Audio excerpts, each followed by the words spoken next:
Hey, you. Hello. Yes, you. The one who's listening. You're here. And that already says something. I'm so excited you're here. I'm Cathelina, the founder, the owner of Fiat Apothecary, and the voice behind Oracle Audios. And this is the tarot reading for the week of August 3rd through the 9th. I'm holding a mirror. I'm opening some doors. I'm speaking the parts that you may already know, but you may have forgotten. I'm reading the undercurrents and the subtle shifts behind the scenes collectively. And I see the patterns. Everything I share here comes from lived practice. This is blood, breath, and fire. I've been consciously walking this path since 2012. I'm initiated in Hermetic and Egyptian lineages. I'm BIPOC. My work draws from Kabbalah, ritual magic, conjure, and folk traditions passed down through culture, body and spirit. I'm a walker between worlds. I build bridges for people to find their way back to themselves. I've been walking between these worlds since I was a child. I've spoken and seen spirits since I can remember. I didn't know the word medium or channeler or psychic. I would just whisper to animals, listen to insects, and talk to things that people didn't see. I could feel the land speak to me, still do. No one taught me any of this, and it's been a beautiful path. I'm also autistic and ADHD, so I may go on rabbit trails. In fact, it happens. Things are non-linear in the way I talk, and it's pretty interesting, and I think it's beautiful. My entire practice is built to support my brain, my neurodivergent brilliance. If you move differently, like rabbit trails and like to see the patterns in things, like to be challenged, this is for you. If you're looking for just love and light and, oh, things are great, that's not this podcast. That's not these oracle readings, these channelings, these transmissions. I'm definitely not that. I dig deep, and, some like it and some don't. And, that's okay. You'll find the full lecture notes, some rituals, some journal prompts on my Patreon where I go even deeper. And let's dig in. Let's talk about reversals. So, we've been drawing quite a few reversals. There are 3 reversals in this reading for this week. It's definitely a pattern and definitely, obviously, a message. I'd say it's time for us to look in the mirror. So get your journal, your coffee, your tea, heck, your whiskey. And let's begin. Let's start off with an opening prayer, if you would say. I command reality through conscious presence. I direct my life from the seat of will. I recognize the patterns, harness the chaos, and refine the energy into focused creation. I align with purpose, clarity, and intention.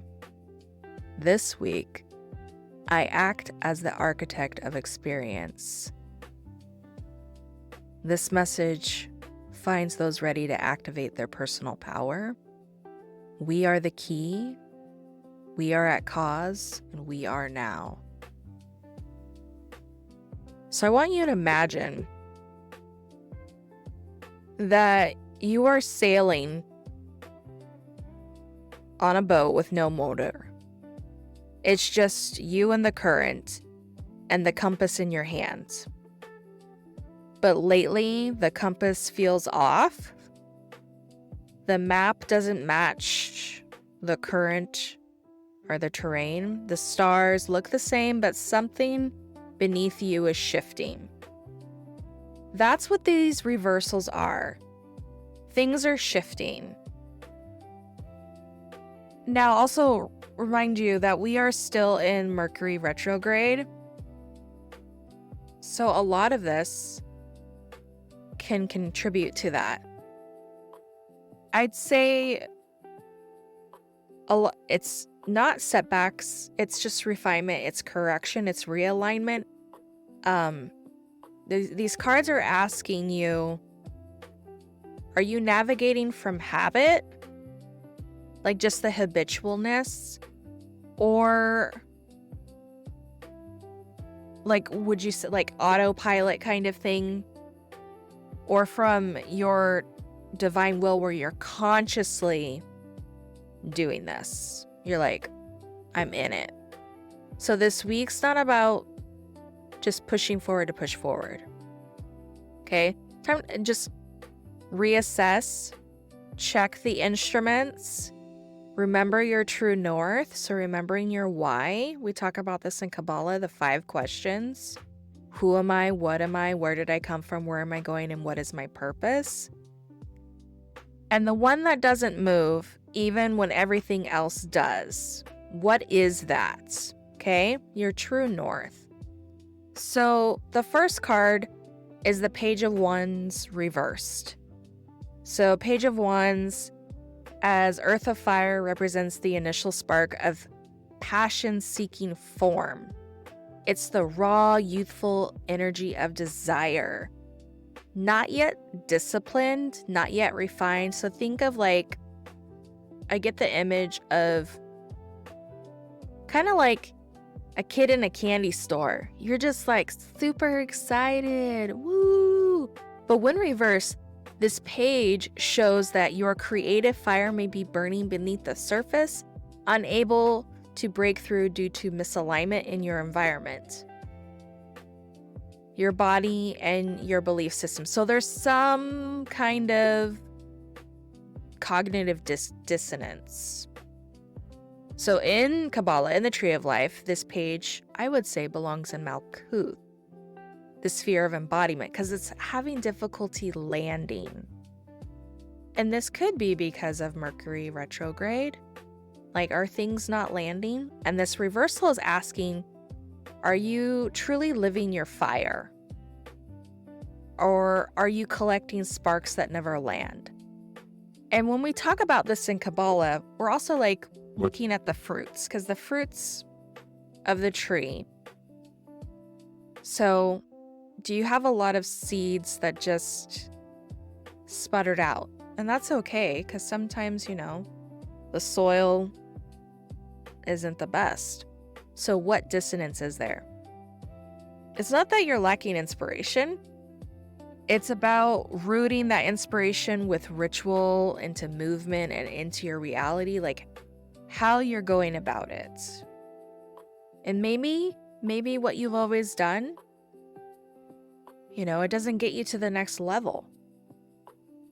Because if you're wanting to be at the next level, you've got to be someone completely different to embody that. And what does that look like? And bridging that gap. That's the tough part, is bridging that gap. And the path working that's going to come out this week really helps with identifying and bridging that gap. So the Sephira Malkuth, it's where we're grounding things into manifestation. And I'd say this connects worlds Yesod, because we're in the astral, into Malkuth, anchoring the vision in physical form. If you're having difficulty manifesting in the physical, like you've been like, you've got this idea book, but it's really having difficulty putting things into actuality, or things are just not taking root, it could be that pathway of Yesod to Malkuth is blocked. and that just you're working through the lessons of the Page of Wands reverse, that archetype. So the astrology, I would say earth of fire. So world Asiya, the world of action, material experience, elemental role. We've already talked about earth of fire. Anchor words, I'd say misfire, ungrounded drive, suppressed passion is another thing. Sometimes there could be guilt or shame tied to, oh, I shouldn't go into this because I'm not supposed to. And, everything has nuance. So could totally be that. Dig deeper. Okay? I'm giving just a generalized from the collective channeling. The feeling, what it could feel like, so restlessness, underfueled, scattered energy. Now remember, in the thought experiment, and I believe this, you are God.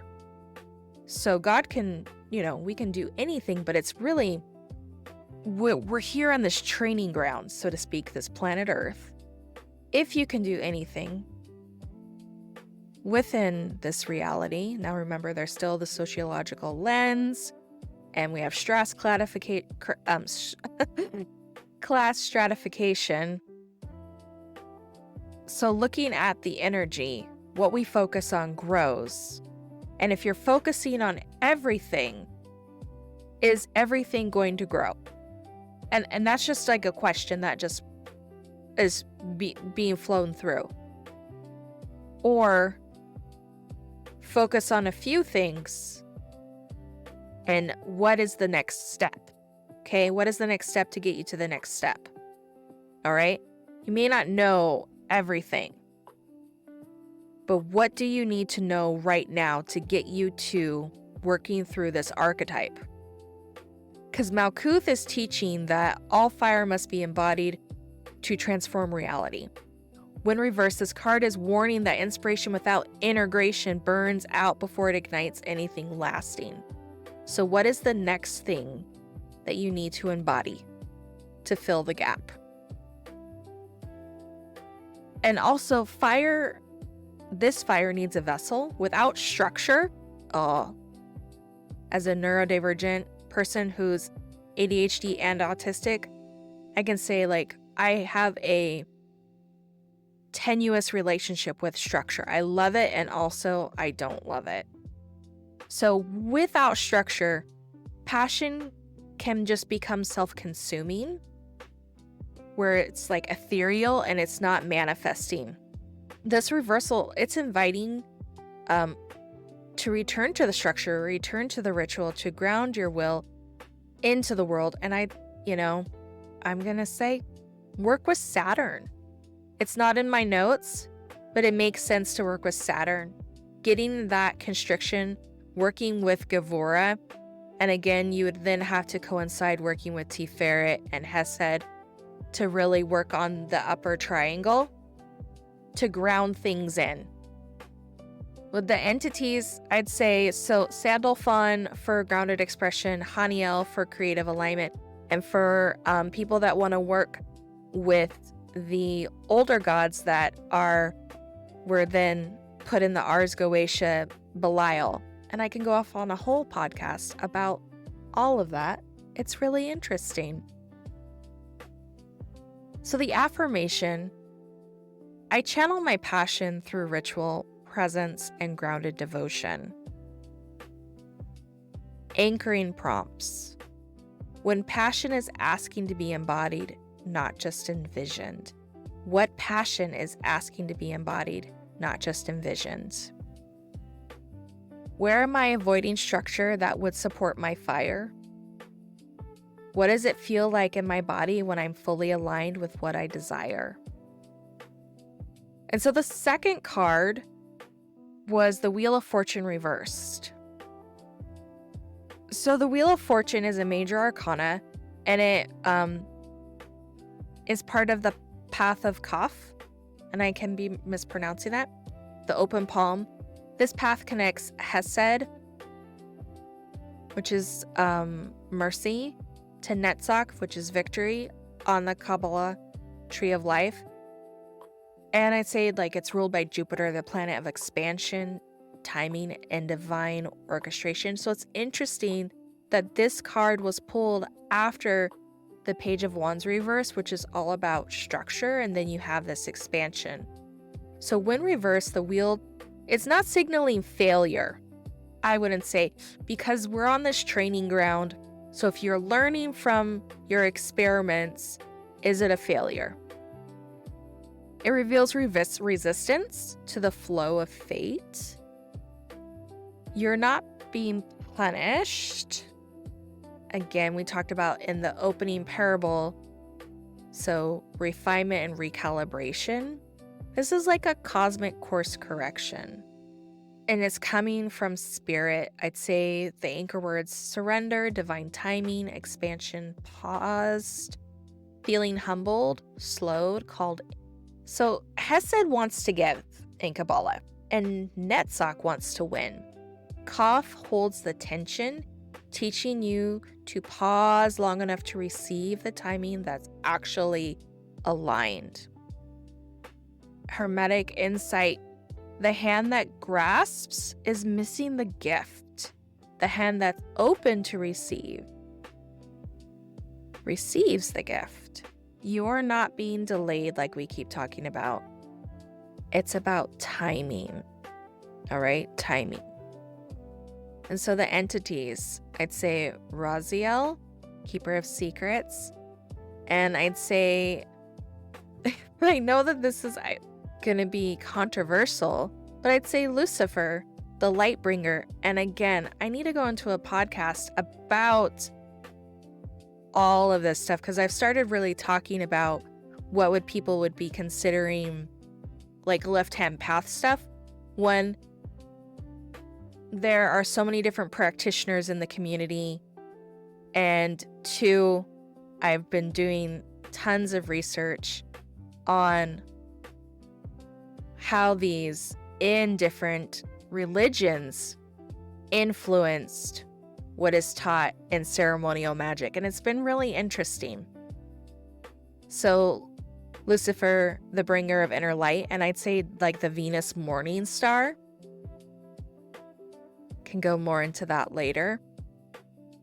Fortuna or Tyche, so working with the wheel spirit and the fates refinement. And just to preface, if you have an issue with me bringing up what you would consider evil beings or not, then this podcast is not for you. And that's okay. That really is okay. Because I'm here to live my authentic truth and also to provide the information as I do my research and as I discover things. And that's where I'm at with that. So the affirmation: I'm open to divine rhythm, I trust my path, and I shape it with grace. Anchoring prompts. Where am I trying to rush what needs to ripen? This reminds me of, we have a fig tree, and these figs, now if you pull them, if you harvest them too soon, they're still good, but they're not the best. The best time to harvest the fig is when the skin on the fig starts to crack. It is so ripe, it is so juicy, it is absolutely amazing. And it just takes time. You have to go and you have to check the fig tree, see what it needs. It's about divine timing and waiting for things to ripen. Okay? Next anchoring prompt. What blessings are delayed because I keep trying to force them? What opens in me when I stop chasing and I start listening? These are really good prompts. So the third card that I pulled is the Eight of Pentacles Reversed, and we've pulled this before. So we know 8 sits in Hod, right? It's the Sephirah of structure, discipline, sacred repetition.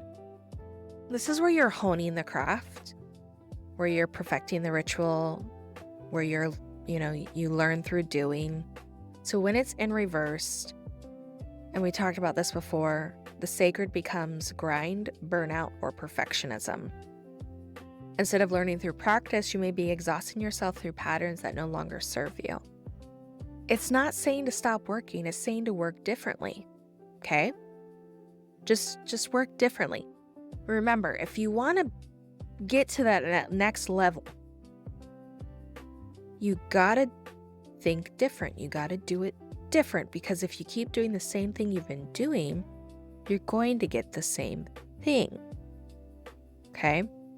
So this is about the material world, Asiya, Earth. It's Earth of Earth. Astrology, Sun in Virgo reversed. Anchor words, perfectionism, burnout, system overload. Feeling drained, rigid, maybe resentful. So Hold Reverse rewarns that when your patterns stop serving and start enslaving. So discipline without purpose becomes distortion. And let's not bypass. Okay? I think of like the rigidity. You're just too rigid. Yeah. Oh. Wanted to go on a rabbit trail. Maybe I will later. It's a good story, but let me continue on with the notes. So the Hermetic insight. True sovereignty over Earth begins by questioning the patterns you serve. Are you building your temple, or are you stuck sweeping someone else's floors? So when we talk about sovereignty, what does that mean to you? What does it mean to be sovereign? Okay, what does that mean? And how does it feel? Where does it land? The entities that you could work with on this. So Cassiel, we talked about Saturn earlier. So this is Cassiel, Saturnarian pressure, Metatron, divine order, and then again, a controversial one, possibly for somebody out there who I've heard in my comments, people judging, Bune. So wealth and abundance through mastery. Now, Bune is also worked with, they are from the Ars Goetia. Oh no, I'm mentioning the Ars Goetia.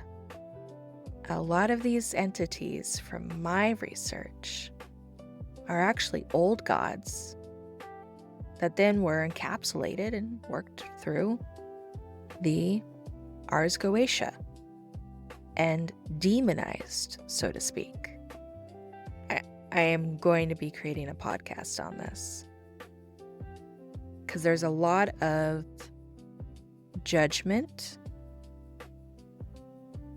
and I'd say not a lot of curiosity, and that's okay.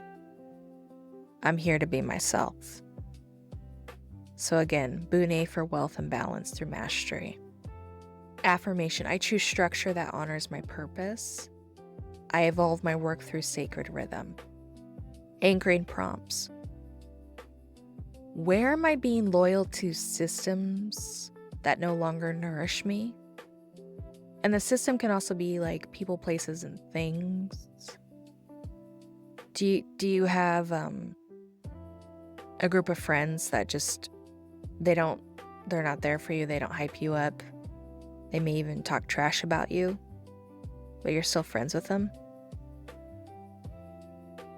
Is that honoring you? No, it's not. Okay? You want to be surrounded by people that don't talk trash about you. You want to be working in systems that empower. And I there is nuance with this, because I know that we are on this planet, and here in the US there are a lot of systems that we have to navigate that are just crap. So I get it. There is nuance to this. What would sacred structure look like in my daily life? And what does that even mean to you? What does sacred structure mean? What does empowering structure mean? What does sovereign structure mean? Where can I let go of perfection and trust the process? So a mantra that you could use: I create the pattern, I live at cause.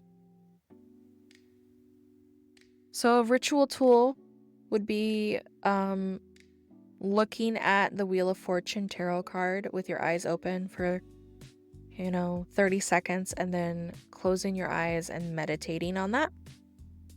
And you could work with the entities that I thought of are Raziel for truth. Yes, concept reversal. I'm going to say Lucifer for illumination. Or Lightbringer. Or you could work with your holy guardian angel. Or the Venus morning star. Cassiel for divine timing. And then write one limiting belief. Burn it and say, when you are burning it, say, I release what no longer supports my evolution, or what no longer supports my progression. And then after that, you could say, I receive, I choose, I act. This reading is so good and so rich. And we're going to add in some layers of astrology. I know we're running a little over on time. So August 11th, Venus meets Jupiter. This is a great portal. It's a moment for pleasure, luck, and aligned expansion. If you've been wanting to ask for something, claim it, or open to it, this is your moment to say yes. Let yourself be seen. The universe is watching and she's giving into the mood. August 9th is a full moon in Aquarius.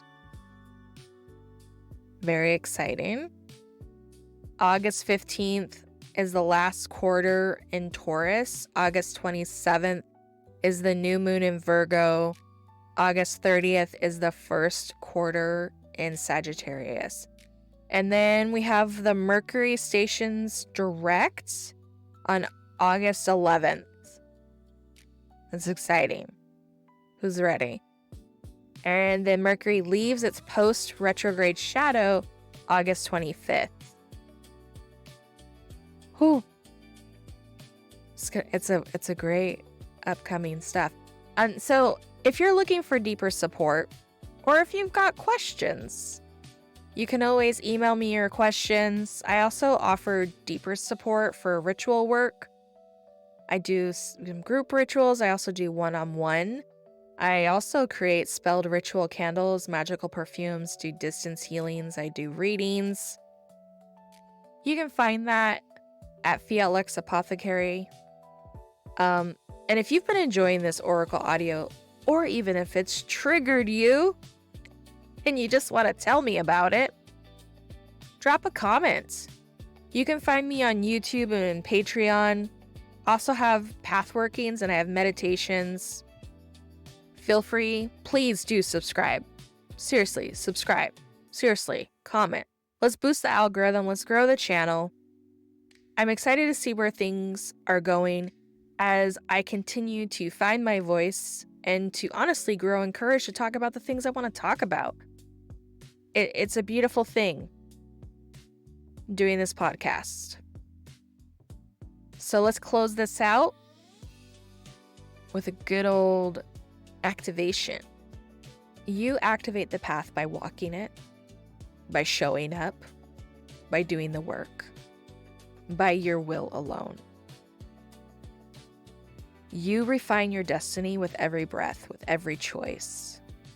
So anchor into this moment, claim it.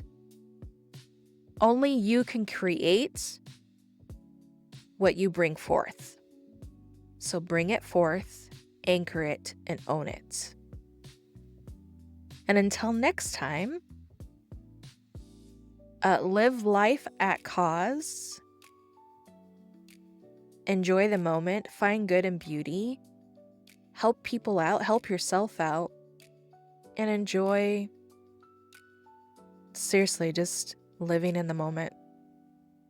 Life is crazy, and if you stayed here this long to listen to the end, write Doritos in the comments because it's awesome. And I'm glad that you're here. So Doritos, if you listen till the end. I want to see some chip emojis. All right.